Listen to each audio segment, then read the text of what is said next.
students, I am Rudra Goswami welcoming you to your YouTube channel Maths Magic। आज हम standard 10th maths का chapter number 3 pairs of linear equation in two variables का exercise 3.1 का question number 3 देखेंगे। तो सबसे पहले हम क्वेश्चन नंबर 3 पढ़ते हैं। On comparing the ratios a1 by a2, b1 by b2 and c1 by c2, find out whether the following pair of linear equations are consistent और इनकंसिस्टेंट। यानी कि इन तीनों रेशियोज़ को हमें यूज़ करना है और बताना है कि ये जो पेयर ऑफ लीनियर इक्वेशन है वो कंसिस्टेंट है या फिर इनकंसिस्टेंट है। तो ये बताने के लिए आपको ये टेबल आना चाहिए। तो ये टेबल भी आपको रीड कर लेना है और याद रखना है। पहले तो a1 by a2 is not equal to b1 by b2 हो तो हमें आंसर मिलेगा कंसिस्टेंट। ऐसे ही a1 by a2 equals to b1 by b2 equals to c1 by c2 हो तो हमें डिपेंडेंट एंड कंसिस्टेंट आंसर मिलेगा। ऐसे ही a1 by a2 equals to b1 by b2 is not equals to c1 by c2 हो तो हमें inconsistent मिलेगा। बाकी करना तो इन तीनों को कंपेयर ही है। तो पहले हम a1, b1, c1 सब डिसाइड कर लेते हैं। तो आप देख सकते हैं कि ये जो इक्वेशन है यहाँ पे जो c है वो राइट हैंड साइड में है।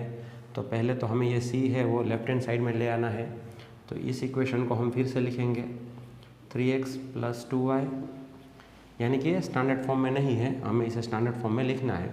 तो राइट हैंड साइड में 5 है वो प्लस में है तो LHS में आएगा तो माइनस में हो जाएगा इक्वल्स टू 0। ऐसे ही ये इक्वेशन में भी ऐसा ही करना है। 2x - 3y + 7 है राइट हैंड साइड में, LHS में आ जाएगा -7 इक्वल्स टू 0। हमने ये स्टैंडर्ड फॉर्म में क्यों लिखा? क्योंकि अगर हम ऐसे ही रखते तो आप क्या करते, c की वैल्यू +5 ले लेते। c की वैल्यू +5 नहीं है, c की वैल्यू क्या है -5।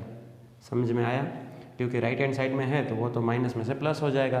तो आप c की जगह पे +5 लिखेंगे c1 की जगह पे तो वो गलत हो जाएगा। अब हम सब डिसाइड करते हैं। a1 है वो हमारा फर्स्ट इक्वेशन में x का कोएफिशिएंट यानी कि 3, b1 है वो है 2 और c1 है वो है -5। ठीक है, भूलना मत इसको स्टैंडर्ड फॉर्म में लिखने के लिए। अभी a2 है वो है 2, b2 -3 और c2 -7। अब हम क्या करेंगे, ये तीनों रेशियोज निकालेंगे। पहले a1 by a2, a1 है 3, a2 है 2। यहाँ पे तो कुछ कट नहीं होगा तो यही हमारा आंसर हुआ। ऐसे ही b1 by b2 2 divided by -3, यहाँ पे भी कुछ कट नहीं हो रहा है तो ये दोनों आंसर है वो अलग अलग आया। यानी कि a1 by a2 is not equal to b1 by b2। तो यहाँ पे आप देख सकते हैं कि ऐसा अगर है तो आंसर क्या आएगा, consistent. Therefore the pairs of linear equations is consistent।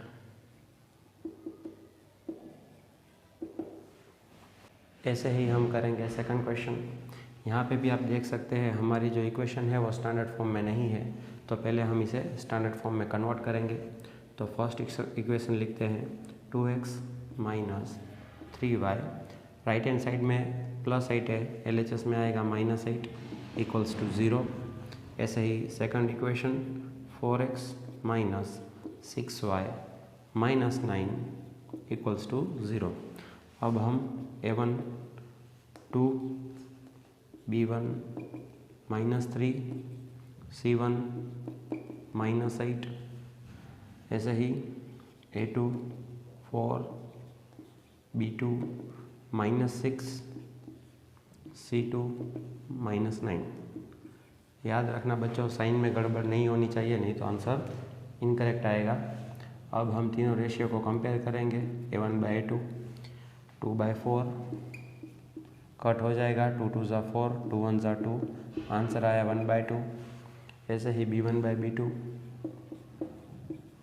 Equals to -3 divided by -6, minus cancel out हो जाएगा। 3 2 ज़ा 6, 3 1 ज़ा 3, आंसर आया 1 by 2। आप देखिए यहाँ पे A1 A2 B1 B2 की वैल्यू है वो इक्वल आ रही है, तो हमें C1 C2 भी निकालना पड़ेगा। C1/C2 भी -8 -9 माइनस माइनस कैंसिल आउट हो जाता है, लेकिन 8/9 में कुछ कैंसिल आउट नहीं हो रहा है। तो आप देख सकते हैं A1/A2 B1/B2 तो इक्वल आया, लेकिन C1/C2 है वो इन दोनों के इक्वल नहीं है। Therefore A1/A2 equals to B1/B2 is not equals to C1/C2। और अगर ऐसा है तो हमारा आंसर है वो इनकंसिस्टेंट होगा। Therefore the pair of linear equations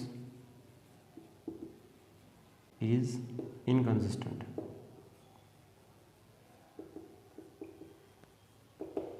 अब हम करेंगे क्वेश्चन नंबर 3। यहाँ पे आप देखिए तो फर्स्ट इक्वेशन जो है वो फ्रैक्शन में है, तो हमें पहले इसको फ्रैक्शन में से निकालना होगा। तो वो कैसे करेंगे, तो आप देखिए यहाँ पे डिनोमिनेटर में 2 है, यहाँ पे 3 है। इन दोनों का अगर हम एलसीएम निकालें तो वो 6 होगा।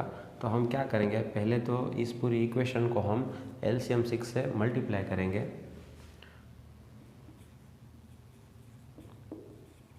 Multiply equation 1 by LCM 6।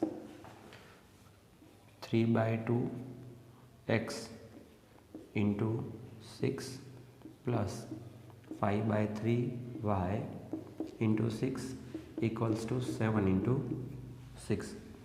अभी आप देखिए तो यहाँ पे कट हो जा रहा है, 3 2 जा 6 होता है। ऐसे ही यहाँ पे भी कट हो जा रहा है, 3 2 जा 6। आप देखिए तो यहाँ पे ये जो फ्रैक्शन है अब वो निकल गया है। अब हम मल्टीप्लाई कर देते हैं, 3 3 जा 9x प्लस 5 2 जा 10y इक्वल्स टू 7 6 जा 42। अभी भी ये स्टैंडर्ड फॉर्म में नहीं है, तो इसे हम स्टैंडर्ड फॉर्म में लिखेंगे। देयरफॉर 9x प्लस 10y, ये इस तरफ आ जाएगा -42 इक्वल्स टू 0। तो ये हमें हमारी पहली इक्वेशन मिल गई। ऐसे ही हम सेकंड इक्वेशन सॉल्व करेंगे। 9x माइनस 10y, यहाँ पे तो ऑलरेडी फ्रैक्शन नहीं है, तो हम सिर्फ क्या करेंगे, 14 को LHS में ले आएंगे, -14 हो जाएगा इक्वल्स टू 0। अभी हम A1 A2 सब डिसाइड कर लेते हैं। A1 equals to 9, B1 equals to 10, C1 equals to -42। ऐसे ही A2 equals to 9, B2 equals to -10, C2 equals to -14। अभी हम कंपेयर करेंगे रेशियोज़ को। A1/2 इक्वल्स टू 9/9, दोनों कट हो जाते हैं तो आंसर आएगा 1। ऐसे ही B1/B2 10 और -10, 10 डिवाइडेड बाय -10, यहाँ पे 10 10 तो कट हो जाएगा, लेकिन जो आंसर आएगा वो -1 होगा, क्योंकि यहाँ पे माइनस है। ठीक है, तो आप देखिए A1/A2 है वो 1 आया, B1/B2 है वो -1 आया, यानी कि ये दोनों रेशियो है वो इक्वल नहीं है। और ये दोनों रेशियो अगर इक्वल नहीं है तो आंसर कंसिस्टेंट होगा, तो वो हम लिख देते हैं। Therefore the pair of linear equation is consistent.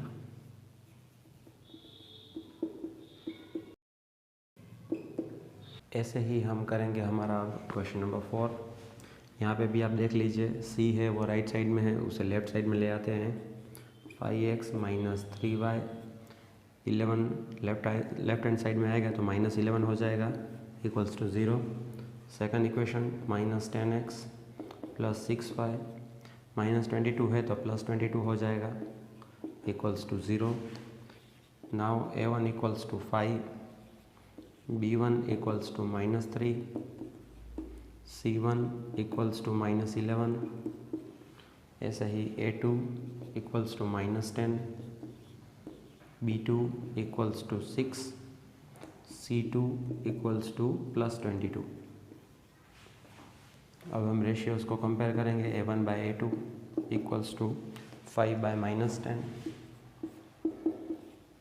5 2 ज़ा 10, 5 1 ज़ा 5, आंसर आया -1/2।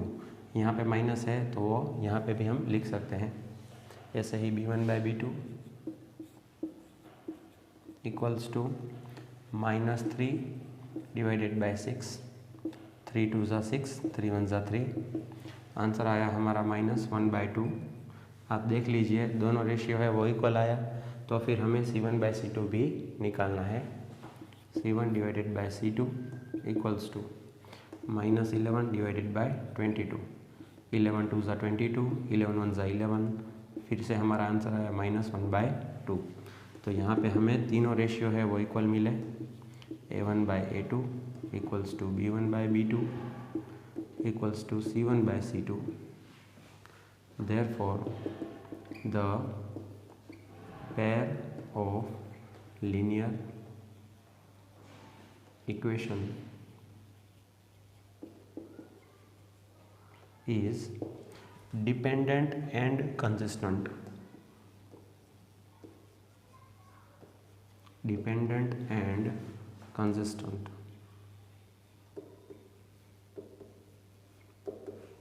अब हम करेंगे हमारा लास्ट सम, क्वेश्चन नंबर 5। यहाँ पे भी आप देख सकते हैं जो फर्स्ट इक्वेशन है वहाँ पे फर्स्ट टर्म है वो फ्रैक्शन है।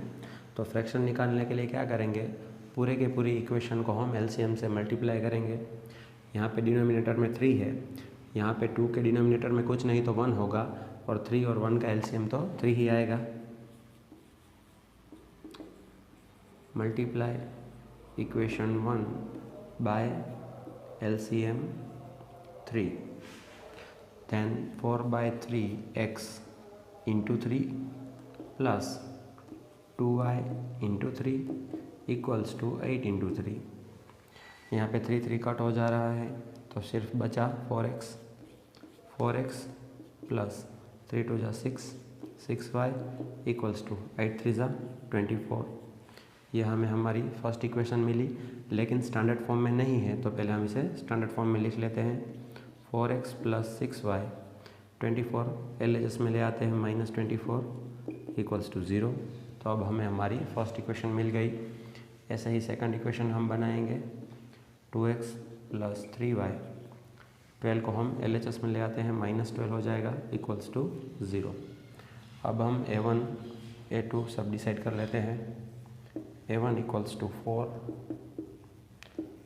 B1 equals to 6, C1 equals to -24। ऐसे ही A2 equals to 2, B2 equals to 3, C2 equals to -12।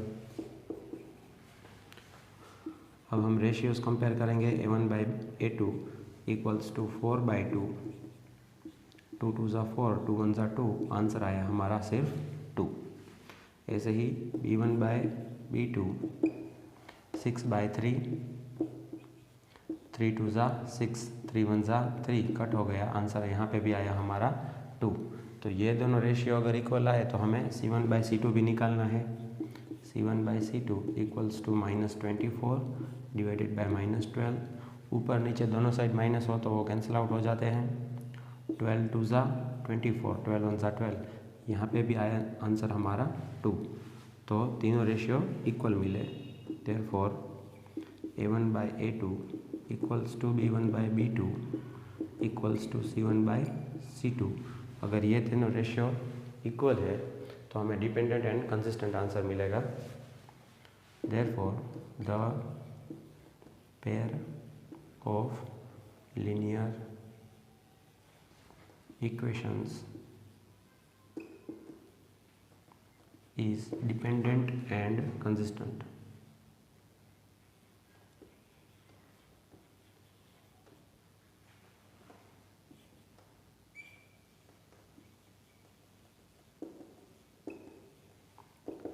ठीक है बच्चों, यहाँ पे हमारा ये क्वेश्चन ख़त्म होता है और इसी के साथ हमारी एक्सरसाइज भी ख़त्म होती है, क्योंकि जो बाकी के सम्स है वो आपको एग्ज़ाम में नहीं पूछे जाते। नेक्स्ट एक्सरसाइज हम नेक्स्ट वीडियोस में देखेंगे।